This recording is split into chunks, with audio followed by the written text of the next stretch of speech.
Skill India का नाम सुना होगा आपने, और यह भी सुना होगा कि प्रधानमंत्री कौशल विकास योजना, इसके तहत स्किल इंडिया का प्रोजेक्ट चलाया जाता है। और यहाँ इसमें 3 से 6 महीने का कम समय में एक ट्रेनिंग दी जाती है, जिसमें युवाओं को इस प्रकार तैयार किया जाता है, इस प्रकार ट्रेनिंग दी जाती है कि वो अपना रोजगार जो है वो खोज सके और एक अच्छा रोजगार उसे मिले। ये इस स्किल इंडिया इस प्रोजेक्ट का उद्देश्य रहा है। और 3 से 6 महीने में, हालांकि इससे मजदूर ही तैयार होते हैं, लेकिन यहाँ से जो है एक स्वयं रोजगार मिलना चाहिए, यह एक प्रोजेक्ट रहा है। लेकिन अब ये जो प्रोजेक्ट है वो इस देश के अंदर ऐसा प्रोजेक्ट अब बन रहा है कि कर्मकांड को यही प्रोजेक्ट जो है अब कर्मकांड को ये कह सकते हैं कि कर्मकांड की खेती करने वाला है। ये मैं इसलिए कह रही हूँ क्योंकि केंद्र सरकार का बड़ा फैसला आया है ट्रेनिंग को लेकर। ट्रेनिंग के नाम पर, शिक्षा के नाम पर जो केंद्र सरकार है पैसा किस प्रकार बर्बाद करना चाहती है वो मैं आपको बता रही हूँ। केंद्र सरकार का बड़ा फैसला यह है कि आने वाले समय में कुछ दिनों में ही केंद्र सरकार अपने खर्चे से पुजारियों को स्किल इंडिया के माध्यम से ट्रेनिंग देगी और उसके माध्यम से पूजा पाठ, कर्मकांड, श्राद्ध, गृह प्रवेश, शादी विवाह, ये तमाम चीजों को लेकर एक सर्टिफिकेट कोर्स करवाएगी 3 से 6 महीने का। और ये 2 भाषा में होगा, अंग्रेजी और हिंदी। इस पर भारतीय जनता पार्टी की और केंद्र सरकार का यह कहना है कि सारा जो पूरा खर्चा है वो केंद्र सरकार उठाने वाली है। देखिए, कर्मकांड के लिए बीजेपी जो है वो इसकी बड़ी पहल ये है। और पुजारियों को ट्रेनिंग देना मतलब इस देश के उन पुजारियों को, पुजारी तो सब बन नहीं सकते, शेड्यूल कास्ट, शेड्यूल ट्राइब और ओबीसी के लोग जो है वो पुजारी पंडित नहीं बन सकते हैं। पुजारी पंडित कौन बनेगा? तो जो मनुस्मृति के आधार पर, वर्ण व्यवस्था के आधार पर जो सवर्ण है, ब्राह्मण है, वो पुजारी बनेगा और उससे ही ट्रेनिंग मिलेगी। यहाँ मुझे नहीं लगता कि रिजर्वेशन होगा।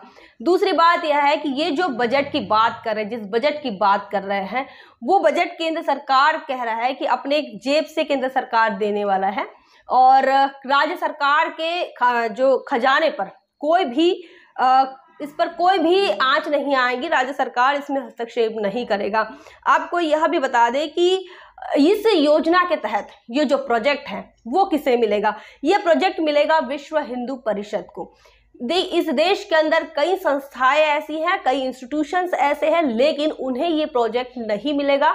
ये विश्व हिंदू परिषद जैसी धार्मिक संस्थाओं को, जो हिंदू धर्म को बढ़ावा देने के लिए गुंडागर्दी करती है, लड़ाई झगड़े करती है, सांप्रदायिक उन्माद फैलाती है, ऐसी संगठन, ऐसे संस्थाओं को करीब 2 लाख के करीब जो है 2 लाख के करीब बजट मिलेगा और वहां से पुजारियों को ट्रेनिंग किया जाएगा।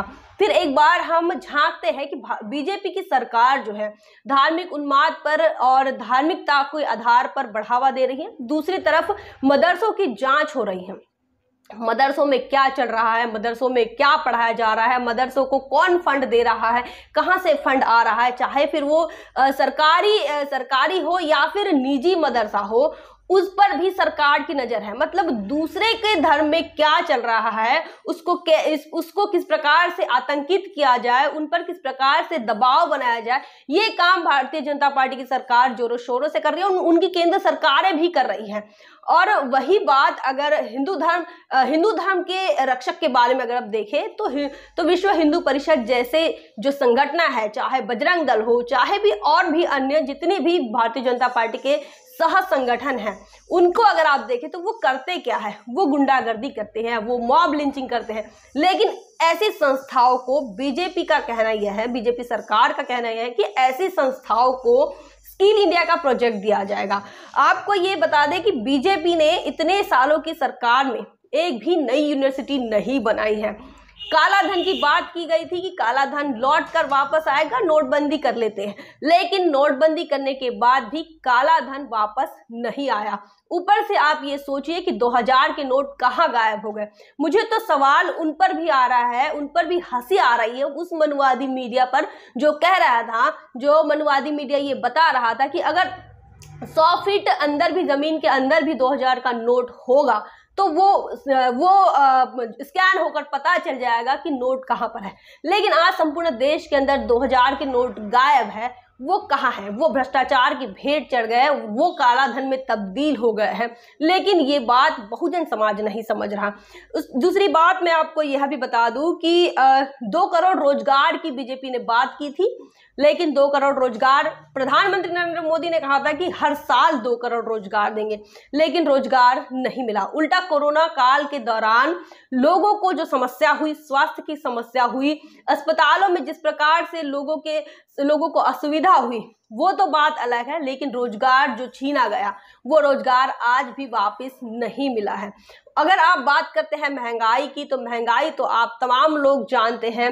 अगर बात करते हैं महिला सुरक्षा की, दलित उत्पीड़न की, आदिवासी उत्पीड़न की, सांप्रदायिक उन्माद की, तो कहीं पर भी राहत नहीं मिल पा रही है। और संपूर्ण देश जो है वो आज भी जूझ रहा है इन परेशानियों से, महंगाई से, बेरोजगारी से, महिलाओं के साथ होने वाले अन्याय अत्याचार से, दलित और आदिवासी उत्पीड़न से। तमाम देश जूझ रहा है और प्रशासन भी जो है वो सरकारी ये कह सकते हैं, सरकारी जब तक सरकार की तरफ से कोई भी आदेश नहीं आता है, कोई भी दिशा निर्देश नहीं है, तब तक वो काम नहीं करेगी।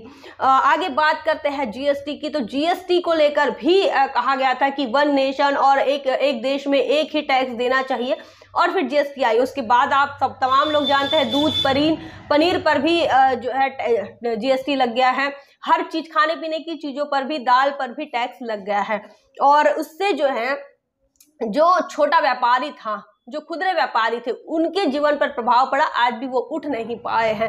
उसके बाद शिक्षा की बात करें तो शिक्षा का भी स्तर जो है वो कोलैप्स हो गया है। सरकारी स्कूलों पर ताला लग रहे हैं, लगातार ताले लग रहे हैं, और प्राइवेटाइजेशन को भरमार तरीके से प्राइवेट कॉलेजेस, प्राइवेट स्कूलों को मान्यताएं दी जा रही हैं। जिनके पास पैसा है वो ही शिक्षा को खरीद पाएगा। अब शिक्षा जो है वो आपकी मूलभूत अधिकार नहीं रहा है। शिक्षा ये हो गया है, जिसके पास पैसा है वही शिक्षा ग्रहण करेगा, वही पढ़ाई कर सकता है। जिसके पास जितना पैसा होगा उतने ही स्तर का वो शिक्षा लेगा, अपने बच्चों को उतने ही स्तर का शिक्षित कर पाएगा। बात करते हैं रिजर्वेशन की, स्कॉलरशिप की, तो जो SC ST OBC की स्कॉलरशिप है कई दिनों से मुझे ये कहना था कि लंबित रही है, कई दिनों से मिल नहीं पा रही है। और इसकी भी समस्याओं से SC ST के जो छात्र छात्राएं हैं वो परेशान हैं, स्कॉलरशिप नहीं आ रही है। अगर बात करें रिजर्वेशन की, तो रिजर्वेशन जो है वो भी पूर्ण तरीके से खत्म कर दिया गया है, और कई जगहों पर आपको ये भी पता चला होगा कि PhD के OBC के छात्रों को जानबूझकर PhD के लिए एडमिशन नहीं दिया जाता। या SC ST को तो नहीं ही दिया जाता, लेकिन OBC के साथ भी बड़ी धोखेबाजी हो रही है। तो हम उच्च शिक्षा की बात कर रहे हैं, या फिर उच्च शिक्षा के साथ साथ आप संपूर्ण शिक्षा सिस्टम को देखें, एजुकेशन सिस्टम को देखें, तो यही हाल है। या तो खरीदना पड़ेगा, या तुमको वहां रिजर्वेशन नहीं मिलेगा, और रिजर्वेशन अगर मिलता है तो वहां पर जो कॉलेजियस सिस्टम के माध्यम से जो जातिवादी, वर्णवादी जो सिस्टम बना हुआ है, वो लोग आपको आने नहीं देंगे। आपको एक सिस्टमेटिक तरीके से एक सिस्टम बनाकर आपको दरवाजे से बाहर ही रख देंगे।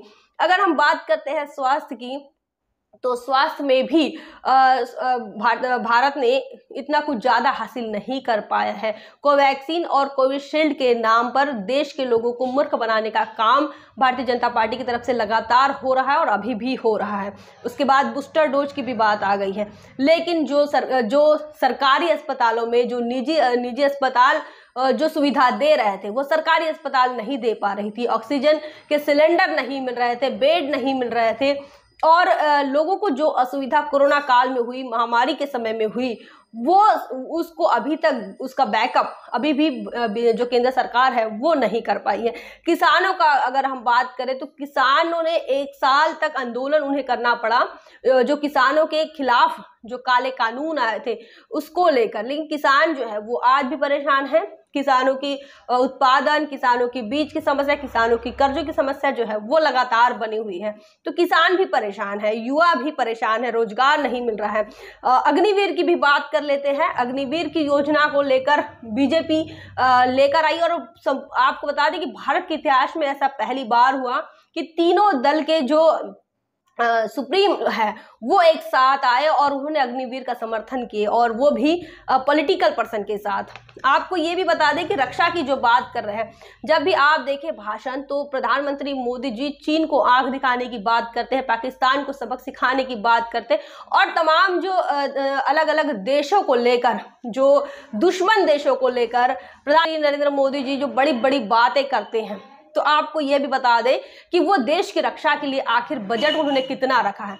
रक्षा बजट की भी हम बात कर ले तो पिछले साल भारत ने जो बजट बनाया था, पिछले साल का बजट था 4.75 लाख करोड़ का, और इस साल का जो बजट है उसमें थोड़ी सी बढ़ोतरी हुई है और 5.25 लाख करोड़ का इस साल का रक्षा बजट है।